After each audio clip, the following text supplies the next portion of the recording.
Medina County Park District is the second oldest park district. I'm sorry. We are I came from the second oldest park district in the state of Ohio. That was the Summit Metro Parks. We're kind of the young pup on the scene. This is our 50th anniversary. I'm sorry, 55th anniversary.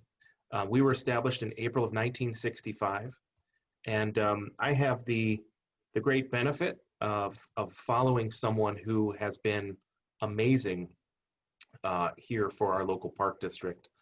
My predecessor, Tom James, was the director for 25 years, and he grew the park district from about 1,000 acres to about 6,800 acres in his 25-year career.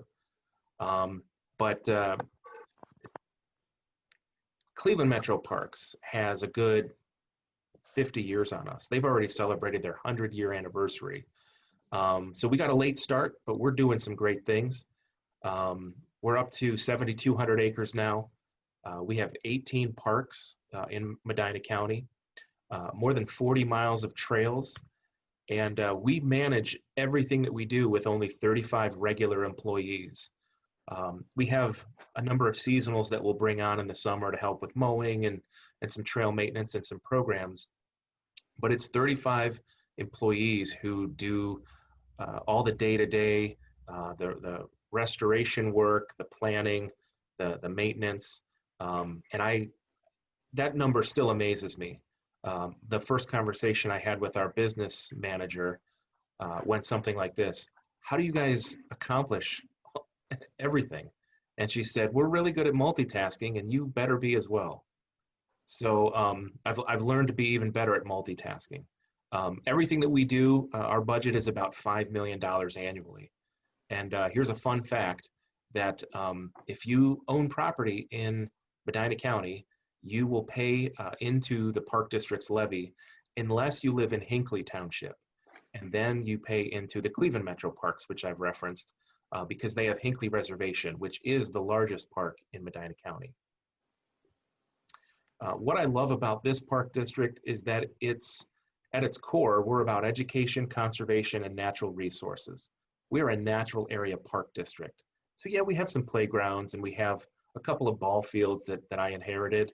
We have one dog park that's at Mugridge Park near 71 and 18. But at our core, we're really a natural area park system. And we don't have a zoo like the Cleveland Metro Parks.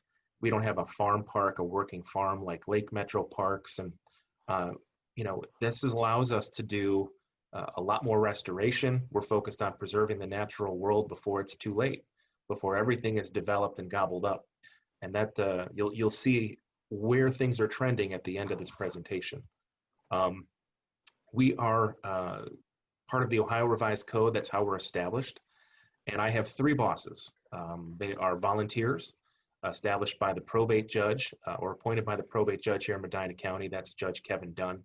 And Kathy, Andy, and Dennis, collectively, they have about 30 years on the park board together.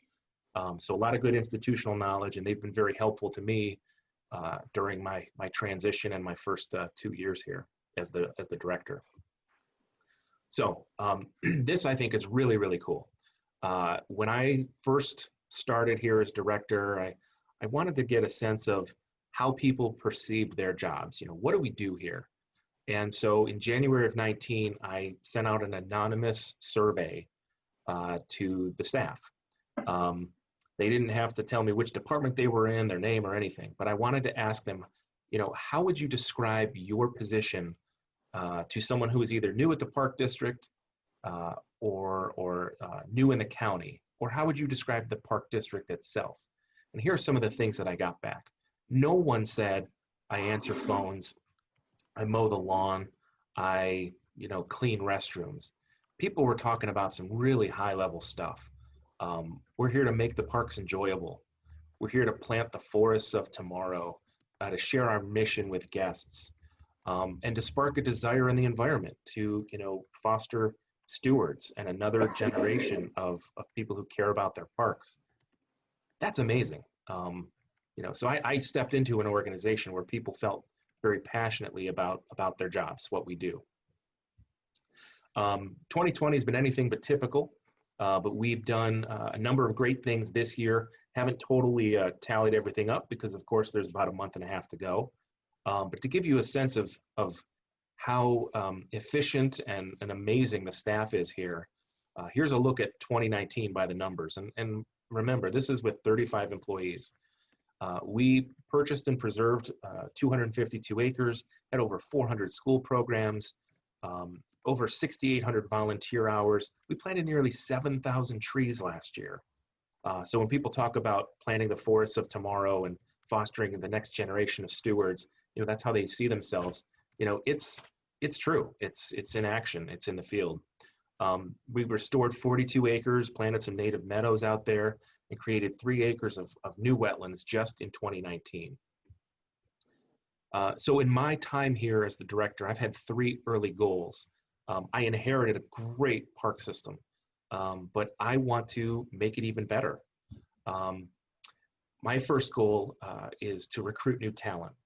When I started, when I took over the reins, we had 3 individuals here with more than 90 years of collective experience. That was our business manager, our operations manager, and our foreman. One of them is already retired, and I'm looking at some retirements in the next couple years. So I've got to recruit new talent, people who want to be here. They don't just want a job, they want a career with the park district. I want to maintain our standards. People expect our parks to be clean and safe and well marked and maintained. So we've got to keep that going. But I want to plan for the future too. So new parks and preserves are what people are clamoring for, especially with COVID. They want more places to explore. People want longer trails and more trails. And there are some instances where we own property near housing developments or near neighborhoods, and we're looking at ways to connect those neighborhoods and developments to parks and to trails, so you don't have to get in your car and drive 2 minutes around the corner or 30 seconds down the road. Maybe you can walk into a park, which would be a really cool benefit to residents. Here's one of those new parks, new preserves that we opened this year. As some of you were coming on to the Zoom chat here, Colleen and I were talking about Bluebell Valley, and she lives in Lodi, and I gave her and her husband Brad a sneak peek of this area before we did any development. This is just outside of Lodi. It's in Harrisville Township, and we opened this a little over a month ago with 2 really neat trails. We purchased this property long before I came here. We've been assembling this area since 2001 and bought up all these parcels here since between 01 and 04. And this area, Bluebell Valley, is about 84 acres. And we did some restoration work in here previously, but now there's a new area in southwest Medina County to explore. There's 2 trails. One is an improved surface. It's a gravel trail. It's about a half mile long. And then there's a natural surface trail, which does require boots. At times it might be a little muddy, but it goes to a really beautiful prairie habitat. There's some really neat wetlands there. And this was just phase 1. So next year, we're looking to do a phase 2 here and add a permanent restroom building, add a small picnic shelter. And just this month, I got a very nice donation from the Lodi Rotary Club. They donated $15,000 to the Park District so we could build an overlook deck here where the bluebells are, overlooking the river valley. So that'll be coming either next year or the following. But we're continuing to open new spaces and improve those we already have. And if you haven't been down to Bluebell, I'm sure after this, Colleen can help talk it up. She said she's there multiple times a week. This one is a little more difficult to see, but this is our concept plan for a new area in Sharon Township. Again, these lands were acquired before I started here with the Park District, but this is about 140 or so acres.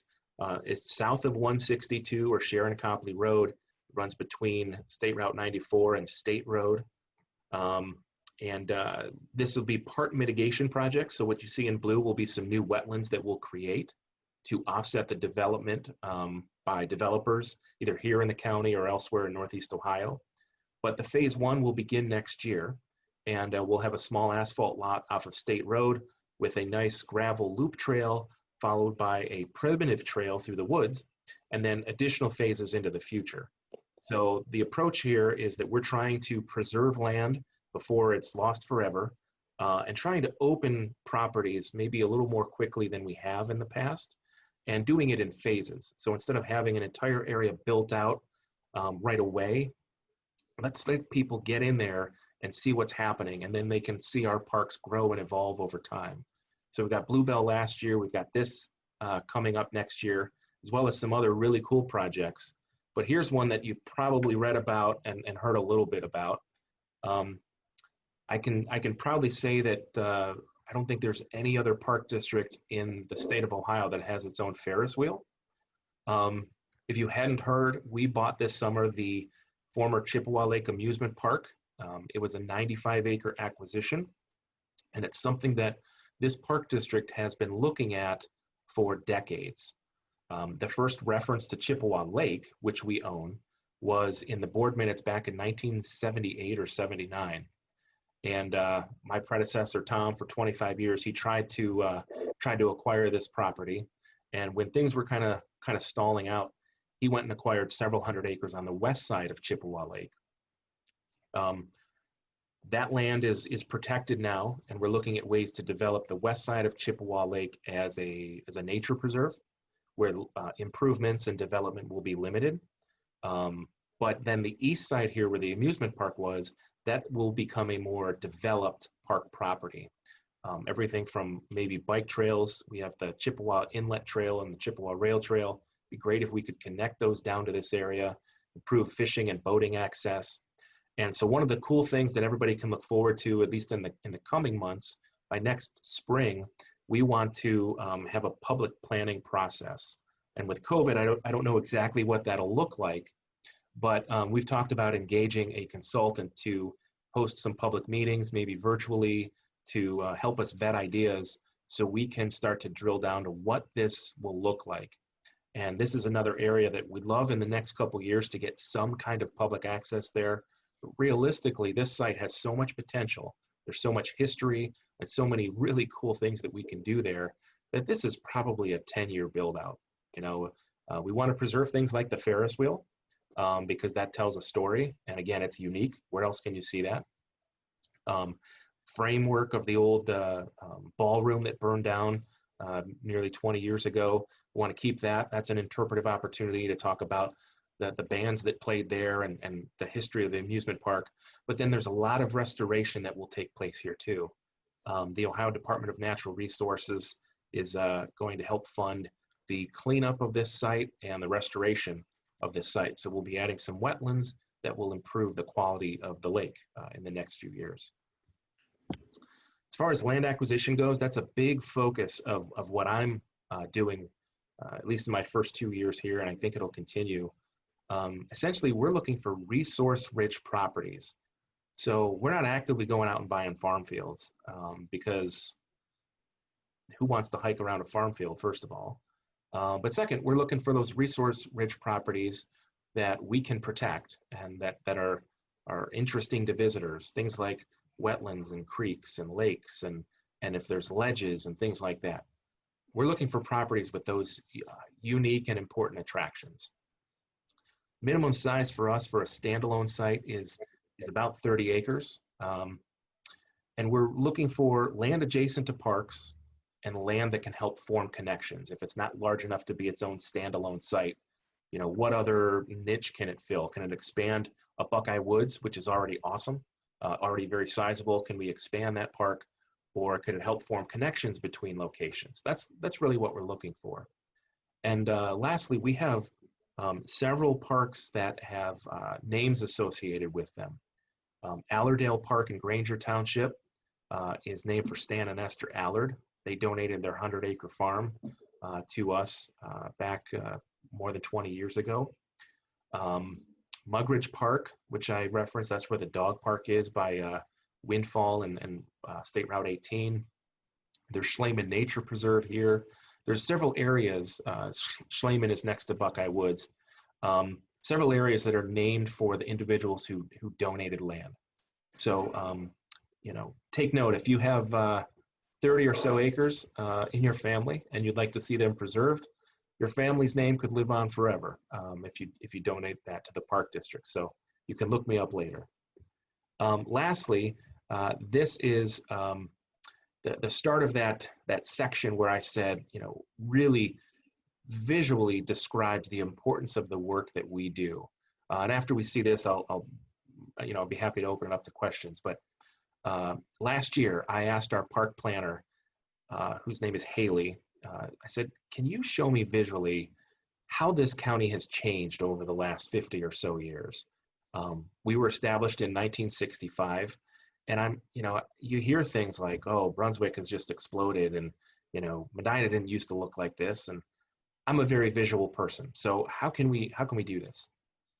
Well, Haley contacted the county planning office, and she got some outrageous number of parcels, like 70,000 parcels or something. And in the course of several months, she mapped all of this out for me. And so what you'll see here, starting in the 50s, this is the decade before the park district was established. You see the interstates there in black, those black lines. Hinckley Reservation on the top right is that big green chunk of land. And then Spencer Lake is the Ohio Department of Natural Resources area that's on the western side of the county in green. And pink is developed properties or parcels. So you think of schools and neighborhoods and churches, non-farm fields, areas that are developed are all in pink. And I'm just going to quickly blow through the next couple of decades and just watch the pink expand. And you'll see why it's more important than ever that we acquire land for the sake of recreation and quality of life, as well as the protection of natural resources. So here goes. This is the 1950s, again, the decade before we were established. This is the 1960s. We were established in 1965. Here's the 70s, 80s, 90s, 2000s, and the last decade. So the amount of pink is gobbling up all of Medina County, and the opportunities to create big natural areas, big swaths of land for preservation's sake are quickly disappearing. So we're actively going after grants and different opportunities to acquire land again before it's kind of lost forever.